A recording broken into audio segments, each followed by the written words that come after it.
Hello, everyone. Welcome to Barca News. It is January 26, 2025, and Barcelona just gave another masterclass performance. This time, absolutely annihilating Valencia 7-1 in what was a goal fest at the Luis Companys Stadium in Montjuic. This is the post-match live analysis. We have a lot to discuss, so let's begin.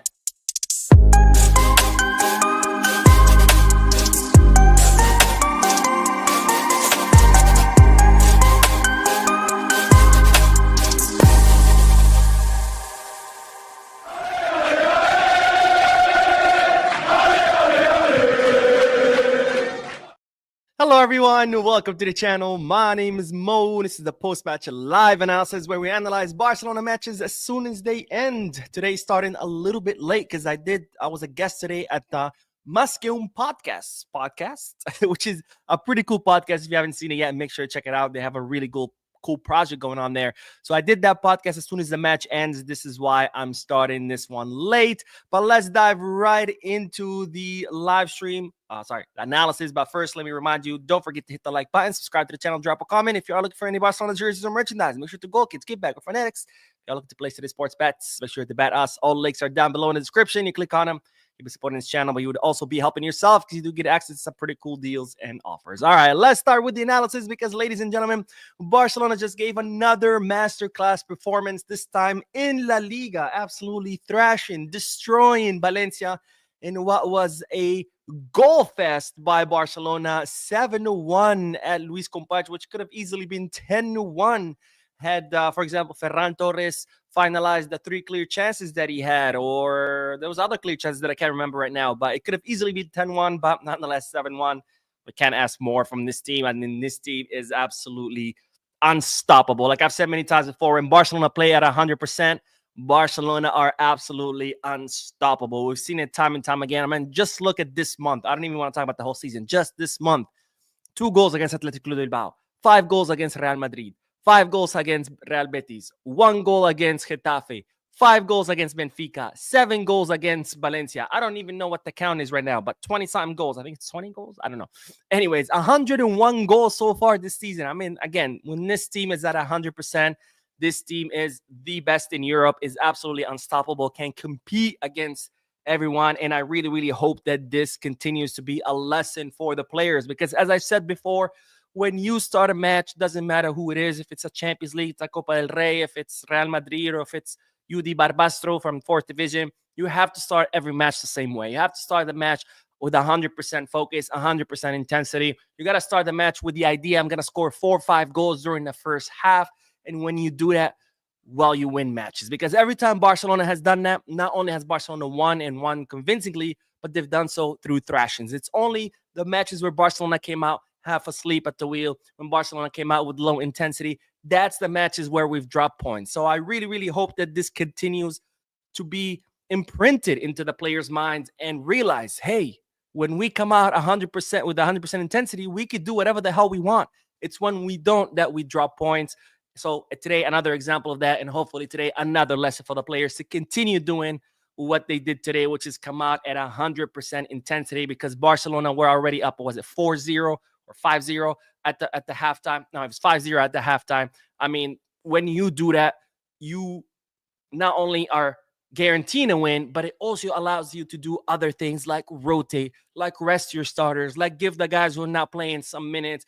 It allows you to do so many things because you are finishing the match in the first half, and that's what Barcelona should always aim to do. Now, today's victory was very important victory for 3 reasons.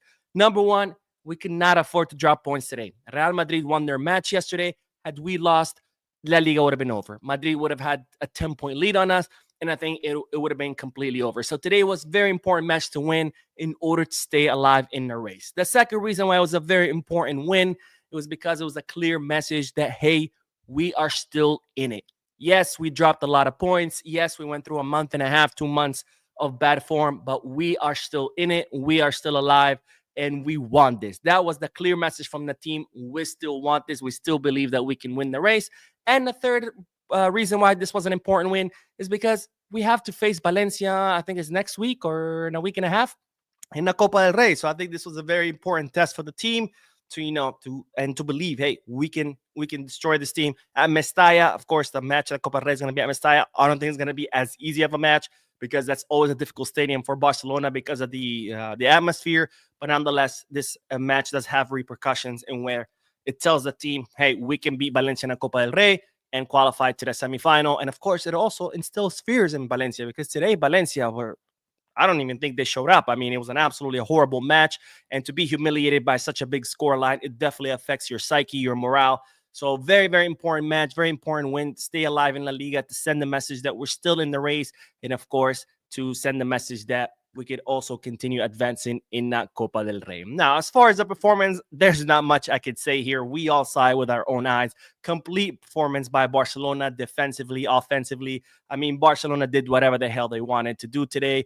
They moved the ball very quickly. They circulated the ball well. They created chance after chance. They converted most of those chances. And as far as Valencia, they posed no threat to us. They had that one goal, but besides that, there was no threat by Valencia's attack. Now, the interesting thing about this victory is that Hansi Flick was able to obtain this convincing victory and by such a huge scoreline despite many, many rotations. And this is an also important win because of that, because we've always complained, right? Our bench is not deep enough. We don't have quality players on the bench. And today, all those players that came off the bench performed, and not only performed, but I performed at a really good level. And this is really, really good because this gives you a peace of mind. This gives Flick a peace of mind where, okay, I have my starting 11 who are amazing. And if any of them gets sick, gets injured, needs to be rotated, that's okay because I have players on the bench that can come off and respond. Now, let's look at the lineup because there was a lot of rotations, as I mentioned. Of course, Wojciech Szczesny, really interesting choice, starting ahead of Iñaki Peña. I'll talk about Wojciech Szczesny in a little bit, but really interesting. I thought we would see Iñaki Peña back in La Liga. And then Cuarci and Eric Garcia, another interesting choice by Hansi Flick. Garcia starting over Ronald Araujo. We'll see how that's gonna sit with Ronald Araujo. And then, of course, Kunde and Valdez are fullbacks. Casado and then Frankie de Jong starting ahead of Pedri because Pedri has the stomach flu. So Pedri was sick today. That's why Frankie took his place. And then Fermin Lopez ahead of Dani Olmo and ahead of Gabi. Oh, another interesting choice by Hansi Flick. Of course, Lamine and Rafinha on the wings with Ferran Torres ahead of Robert Lewandowski, another interesting choice by Hansi Flick, starting Ferran Torres. And as I said before I start showing you the lineup, everybody responded well to these substitutions except Wojciech Szczesny, because we need to talk about Wojciech Szczesny. Today, again, another horrendous error. Bad timing coming off his line. Takes down the Benfica.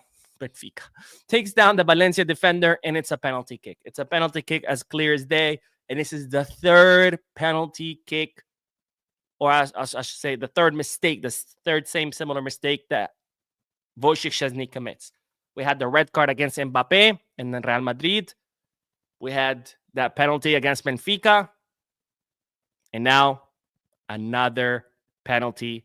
Thankfully, it was disallowed. But speaking of the disallowance, I think today the referee was bad again, but it was bad against Valencia. And we need to talk about that because one unfair refereeing means one unfair refereeing for everyone, not just for us, not just complaining when the referees hurt us, but we also have to speak out when the referees hurt our opponents because fair refereeing is about having a fair league. It's about having a fair sport, not fair matches for Barca, but fair matches for everyone because I don't think that penalty kick should have been disallowed. The penalty kick was as clear as day on the Valencia player. Wojciech Szczesny comes off late, takes down the player, penalty. The foul on Kunde, clear as day. Gaya takes down Kunde, clear foul. But where's the problem? Is Gaya fouls Kunde, Valencia gets the ball, Valencia starts the counterattack, Eric Garcia intercepts the ball, so now the possession has changed to Barca, but then Eric Garcia also loses the ball, so possession goes back to Valencia. Right there, that's a new play. And since it's a new play, the foul that Gaya committed at Kunde shouldn't have counted. That penalty should have went through. So right there, bad refereeing. And again, it's very important to speak out about bad refereeing, even when it hurts us or even when it benefits us, because it's about having a fair game, not just fair games for Barcelona. But nonetheless, Wojciech Szczesny, horrible mistake. The referee makes a mistake, so it's not a penalty kick. And at this point, I think we need to go back to Iñaki Peña, because when Wojciech Szczesny was first signed. Flick was asked time and time again, is it going to be Iñaki? Is it going to be Szczesny? And he kept saying, it's going to be Iñaki because Iñaki hasn't given me a reason to bench him, right? He hadn't made any gruesome mistakes or anything like that to give a reason for Flick to bench him.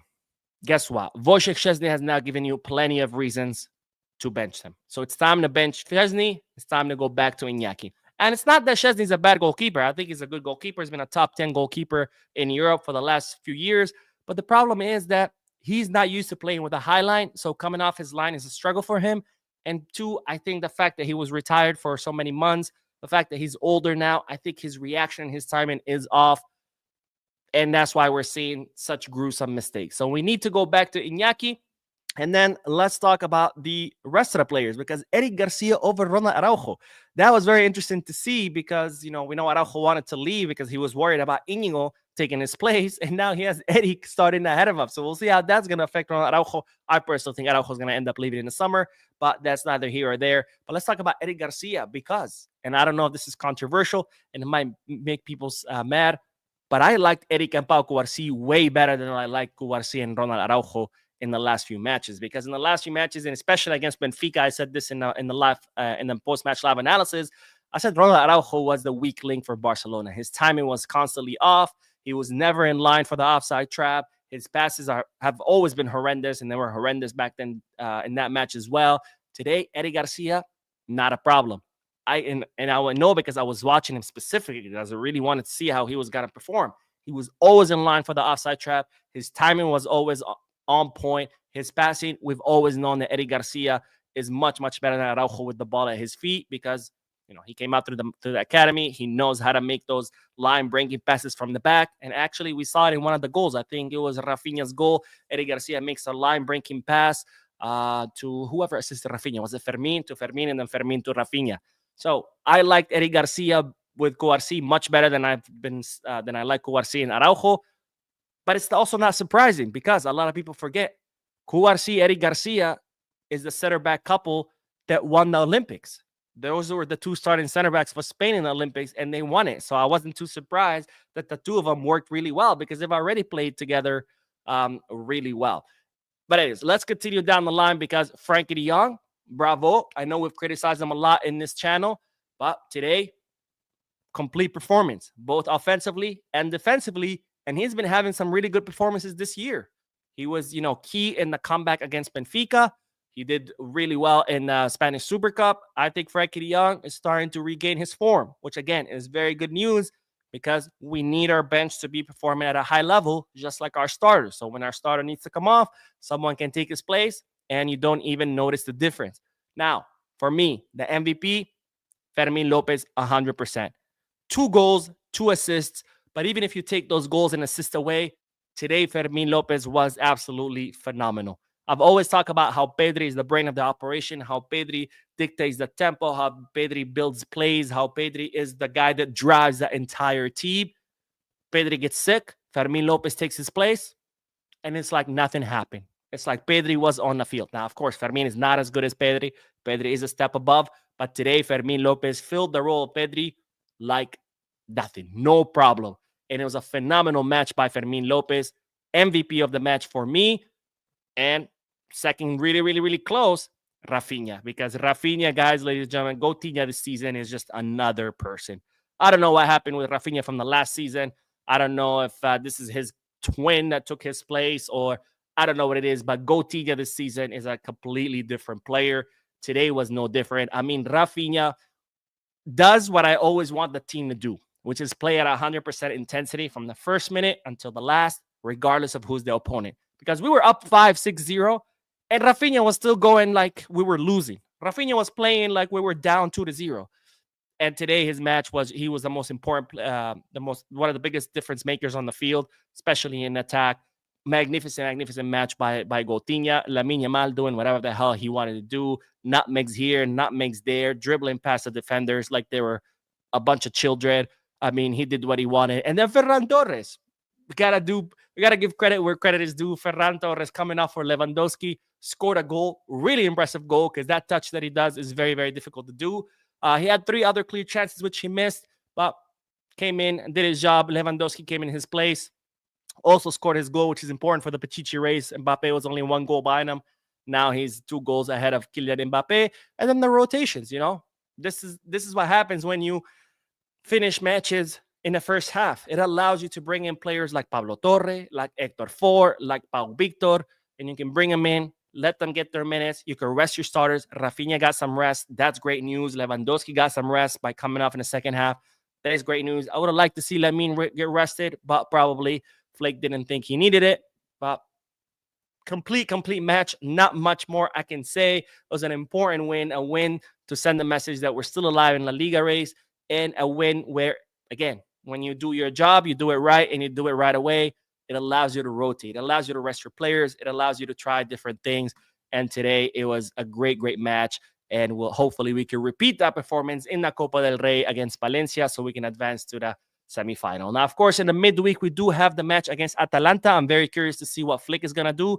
Is he going to, start his starting 11 and go full out, or is he going to rotate like today and, take it a little bit easier because we are through the next stage? We're in the round of 16. So we'll see what happens. But great results, 7-1.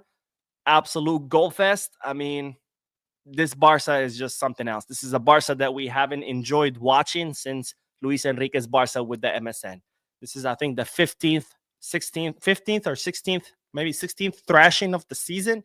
Again, in an era where Xabi told us thrashings are no longer a thing. In modern football, there are no thrashings. We have more thrashings than regular results this season. 101 goals so far.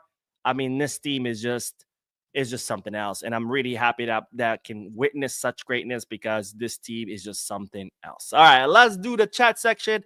And by the way, I was joking with my friends, but I was texting my friends and I said, I think the German word for ball is the same as the Polish word for feet. Because it appears to me like Flick told Chesney, hey, always go for the ball. And somehow he understood it as always go for the feet. Because every time he comes out, he goes for the player's feet and knocks them down. I mean, I don't know what's going on. And then Flick lied to us today because yesterday in the press conference, he said this is not going to be easy. Well, it was definitely easy. All right, let's see. Ryan says, oh, it's a super sticker. Thank you so much, my friend, for your donation. I can't see the super sticker, but I'll make sure to go back and watch it live. Watch the repeat on my channel to see what the sticker is. But thank you so much for your generosity. And let's see. Not the Gamer says the live Barca commentary said we have officially hit 100 goals this year. Lewa got number 100, if I'm correct. Yes, that is correct. We were at 94 before this match. Plus 7 is 101. Lewis was the last goal that we scored because, of course, the 7th goal was scored by Valencia, own goal. John Williams says, hey, Mo, how are you doing? It's good to finally return to our winning ways in the Liga and reaching 101 goals so far in all competition. Absolute insane number. 101 goals, guys. That's just crazy. Not the Gamer says, when Coutinho hit the crossbar and Fermin whacked it in. Yeah. I mean, man, Fermin Lopez. And people were saying, Pablo Torres should start ahead of Fermin Lopez. And I'm like, well, what are you guys talking about? Like, again, I'm not saying Pablo Torres is bad, but Fermin is definitely ahead of him. And today we saw it, right? We saw the same version of Fermin that we saw last season under Xavi. We saw the same version of Fermin today that we saw in the Olympics. Gold medalist. And technically Euro Cup winner too. I don't know if the two, you could even compare Fermin to Pablo Torre. Not the Gamer says 33 shots compared to 9. Absolutely ran over Valencia. Valencia's in relegation zone. I don't know what happened with Valencia today, honestly. I mean, and this is not to take away from Barcelona's performance because Barcelona's performance was complete. Defensively, offensively, they were just a million times better. But Valencia did not show up today. And I mean, Valencia hasn't been the same Valencia in the last few seasons. That's obvious, right? But under the new coach, they had started, to gain some momentum. They had started to get better. And then today, it was just like, their defense was just like made out of jello. Barcelona was walking through that defense like it's nobody's business. I don't know what happened today with Valencia, but not a good look for them. But again, this is not a takeaway from Barcelona's relentless performance. Carlos says, this is what we need when we rest players. Everyone's stepping up. I hope Eric stays. He could be our Sergio Roberto playing wherever he needed. We need players like that. Stop it. Sorry, that was my dog barking.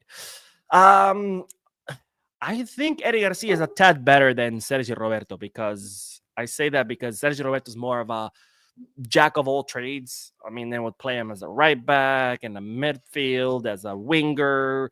Well, Eddie Garcia, I mean, has two clear roles: center back and defensive midfielder, and he's really good at.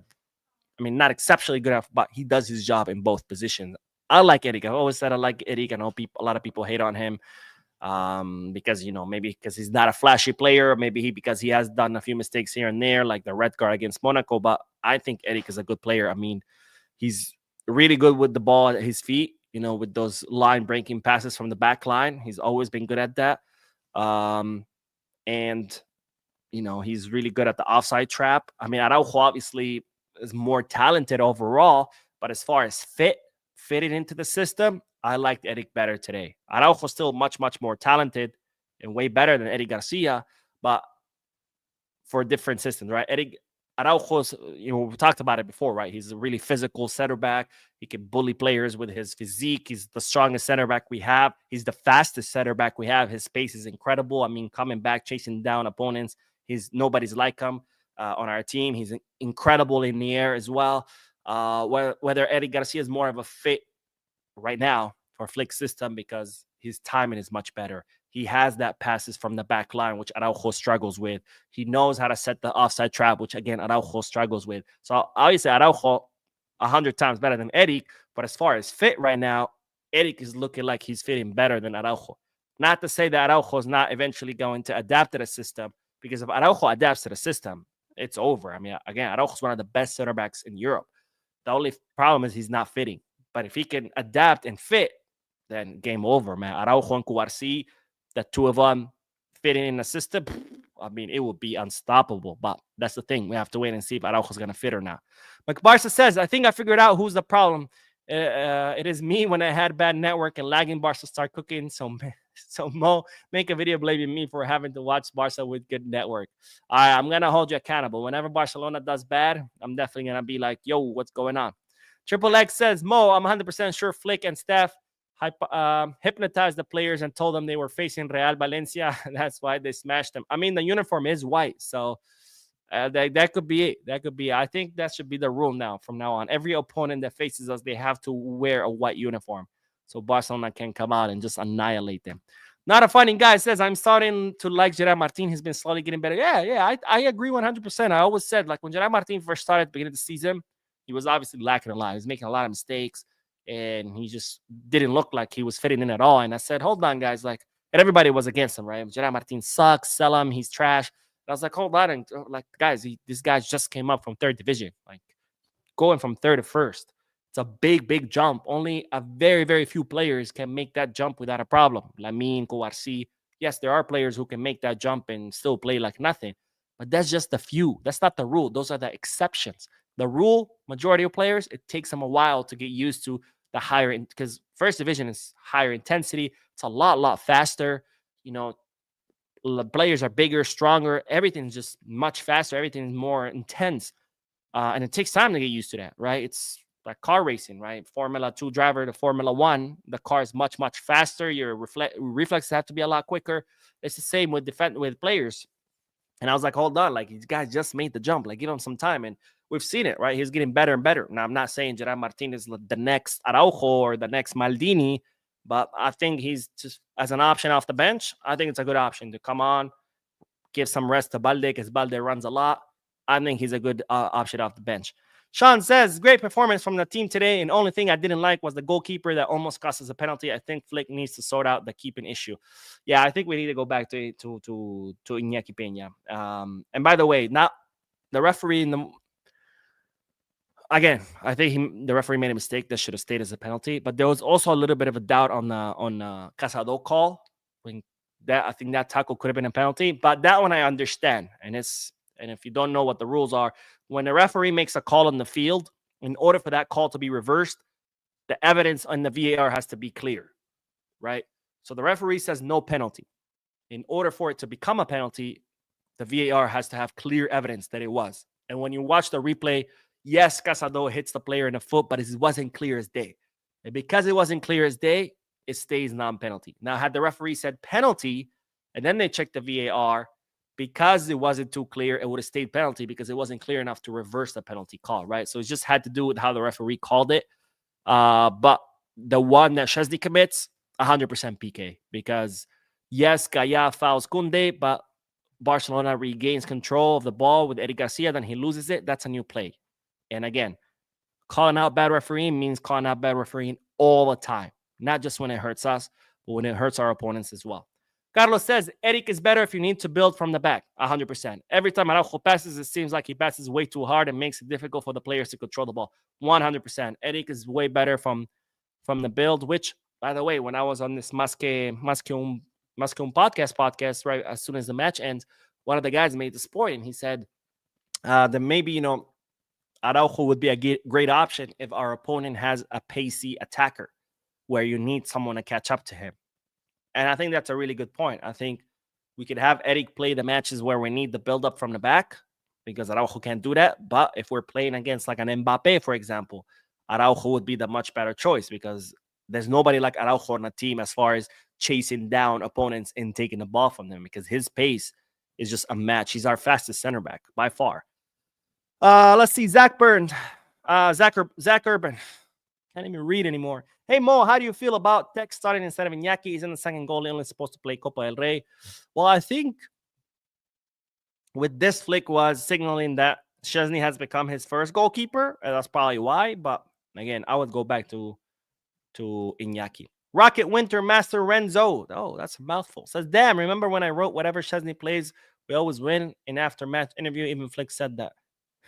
I mean, we've won most of our matches. So technically, whenever who plays in those matches, we win. Trini Barca fan says, different. No, I'm not crazy about signing Rashford. There is not a good history of players coming to the Liga from the Premier and doing well. So someone who is struggling there may be bad bet for us. Here's the thing with Rashford. Would I sign him on a permanent basis? Absolutely not. I wouldn't because how inconsistent he's been. But on a 6-month loan, I'm open to it. I'm not like super excited, like, yeah, Rashford, let's go. But I'm okay with it. And I'll tell you why. Because Rashford can go one or both ways. It could be another Joao Felix, comes and flops, even though he's very talented. Or it could be another Aubameyang.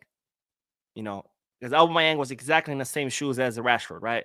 Playing in the Premier for Arsenal. Lots of attitude problems, causing havoc in the locker room. The coach hated him, didn't want him there. Comes to Barca, total professional, and just starts cooking. And we all love him. So Rashford could be that guy too. He could either come and cook, which is great, or he could come and flop like Joao Felix, which would suck, but it's only a 6-month loan, right? We're not stuck with a player for a whole year or for a 4 or 5 seasons because we gave him a long contract. So I think it's low risk and potentially could be high reward if he works out. If he doesn't work out, it's just low risk, low reward, I guess. But if it works out, it's low risk, high reward. So I wouldn't mind it. And we do have a donation from 1350 Joker. Thank you so much, my friend, for your donation. Very, very generous of you. But it says, thank you again for keeping us updated on Barca News, my favorite channel, Pizca Barca. No, thank you, my friend, for watching. Thank all of you for watching. And thank you for your donation. As I always say, without you guys, I'll be just some crazy guy screaming at his camera. All right, let's see. Victor says, honestly, I think that we have many options in the back line, many options in the midfield, and only lack in the forward position. Do you think that the left wing is what we are missing? Yes, because we don't have 1v1 winger, and we need that. We need that. We've seen it against low block teams because you only have Lamine Yamal on the right trying to dribble, but we don't have anyone on the left, which makes the job that much more difficult because you need to, when you have a low block team, you need to spread out that block so you can open spaces. And if you only have one guy on the right causing damage, which is Lamine, that block, all that block has to do is just move a little bit to the right, and that's it. But if now you have a dribbling winger on the right, a dribbling winger on the left, now that block has to stretch to block Lamine and to block whoever's on the left, whether it's Rashford or Nico or whoever. And that opens up the interior corridors. Right, that opens up spaces for Lewandowski. That opens up space for Rafinha if he's playing in the attacking midfield position. That opens spaces for Pedri to make those runs from the second line. That opens space for Dani Olmo if he's on the field. Right, that opens up those middle spaces. So you need another 1v1 left winger to help spread out those defenses. King Hud says, man, I love this team. To be honest, I feel bad after I saw 4-0, not even a goal-scoring chance for Valencia. All positive aside, we need to use this game as momentum in La Liga and move forward. I 100% agree. Me too, by the way. Actually, I think it was like 4 or 5-0, and I texted my friends. I was like, guys, this is just sad. But great win. Sapphire Manga says, hi, Mo. Let's celebrate our ladies' new champs. Yes, 5-0. Barca Femini 5-0 against Real Madrid in the Spanish Super Cup final. That's, man, Madrid, bro. Madrid. I bet you anything in 4 or 5 years, we're going to be hearing about Barcelona bribing referees again, because they couldn't withstand the fact that Pep Guardiola humiliated them for so many seasons. They came up with a Negreira thing.